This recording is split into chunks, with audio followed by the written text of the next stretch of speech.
This is one of the toughest speeches to give. And not because it's my first one, or I don't have enough of a story to give you. No, it's one of the toughest speeches. Because people generally don't care about you. Yeah, you heard me right. I said people generally don't care about you. But instead, people are interested in your abilities, your values, and your discipline as it pertains to them. Your abilities, values, and discipline as it pertains to them. Think about it. You go to a job interview. They want to know, what are your skills and abilities as it pertains to the job? What are your credentials? How can you help us? Right? You go to a concert later that night. Your favorite artist comes to town. First time in ages. You're pretty excited about it. They start playing, and right after the first song, they tell you, hey, we're done singing for the night. Instead, we're going to talk about our interest in gardening for the rest of the show. How interested are you in hearing about that? Heck, maybe someone in this room thinks that sounds great. Why? Because they like gardening.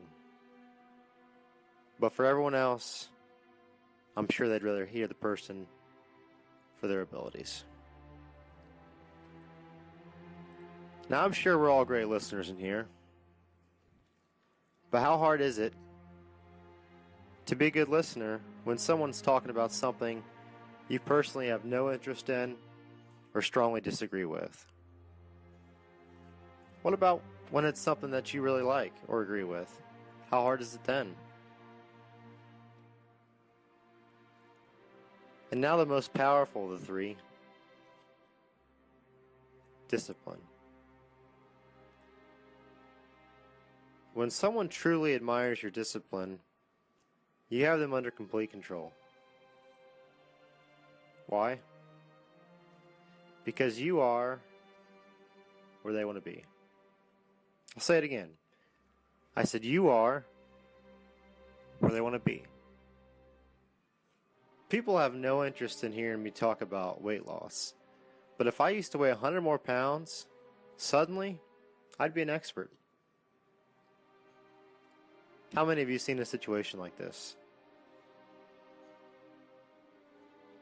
So back to my original statement. People generally don't care about you, but instead are interested in your abilities, values, and discipline as it pertains to them.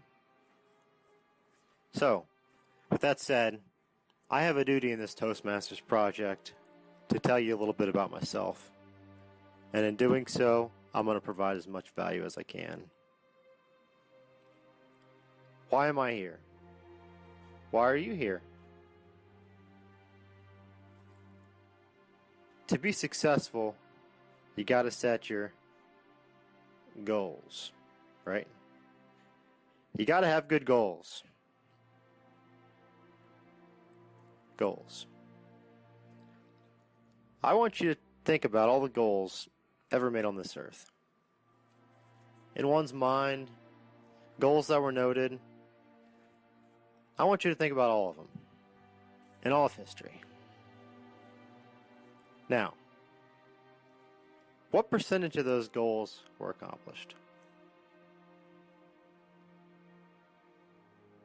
Give me a number.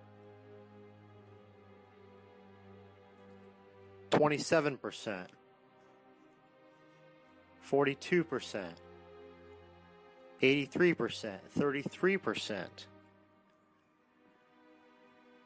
Interesting. Kid, if you want to be successful, I need you to set something up where you're only going to hit it 33% of the time, 42% of the time.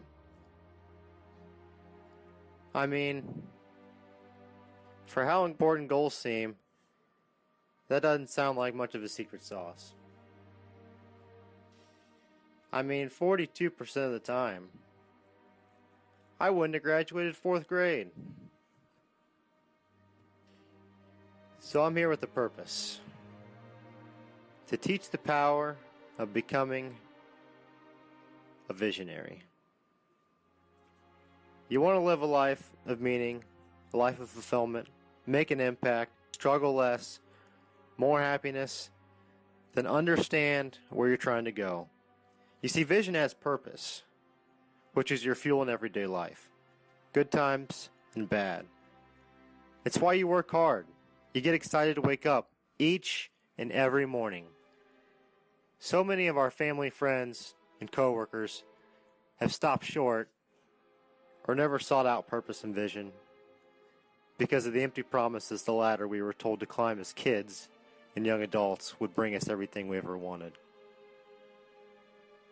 I'm dedicating my life to guide others to their vision, and Toastmasters is a vital part of that.